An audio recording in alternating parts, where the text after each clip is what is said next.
చెరువును 2 కోట్ల రూపాయల నిధులతో సుందరీకరించడంతో పాటుగా ట్యాంక్ బండ్ తరహాలో చెరువులో బుద్ధ విగ్రహం ఏర్పాటు చేయనున్నట్లు ఎమ్మెల్యే పవార్ రామారావు పటేల్ వెల్లడించారు. నిర్మల్ జిల్లా భైంసాపట్నంలో ఆదివారం రాత్రి నిర్వహించిన మున్సిపల్ ఎన్నికల ప్రచారంలో భాగంగా ఎంపీ నగేష్తో కలిసి 13వ వార్డులో ఎన్నికల ప్రచార పర్వాన్ని చేపట్టిన సందర్భంగా మాట్లాడారు.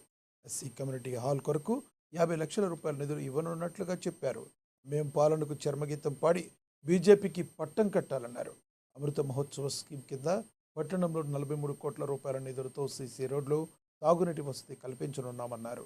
కాంగ్రెస్ బీజేఆర్ఎస్కు ఓటు వేస్తే ఎంఐఎంకు ఓటు వేసినట్లే అన్నారు. మున్సిపల్ పీఠాన్ని బీజేపీ కైవసం చేసుకుంటుందని వారు ధీమా వ్యక్తం చేశారు. మాణిక్ దగడే గారు చెప్పారు. ఇక్కడనే పక్కన బౌద్ధ విహార్ ఉంది, అక్కడనే కూడా ప్లేస్ ఉంది. ఖచ్చితంగా నేను ఈ బడ్జెట్లో అయితే కాదు, నెక్స్ట్ బడ్జెట్లో ఏప్రిల్ బడ్జెట్లో 50 లక్షల రూపాయలు శాంక్షన్ చేపించి మంచి కమ్యూనిటీ హాల్ కట్టిస్తాను సభాముఖంగా తెలియజేస్తాను. అదేవిధంగా గరుకుల పరిస్థితి ఏముంది, ఇండ్లు చాలా మందికి మన దగ్గర ఇండ్లు లేవు.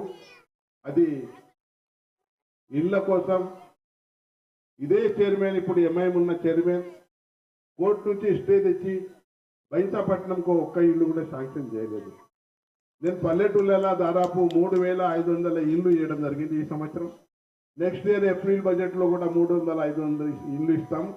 కానీ ఈయన స్టే తెచ్చిండని ఆ పని ఆగిపోయింది.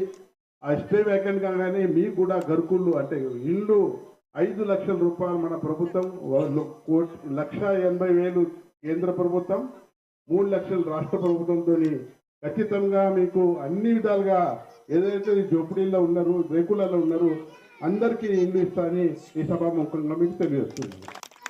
तो रावण का जो राज्य चल रहा था, वैसा रावण कैसा ये दुशासुर जितना एक राक्षस पैदा हुआ हमारे भैंसा शहर में।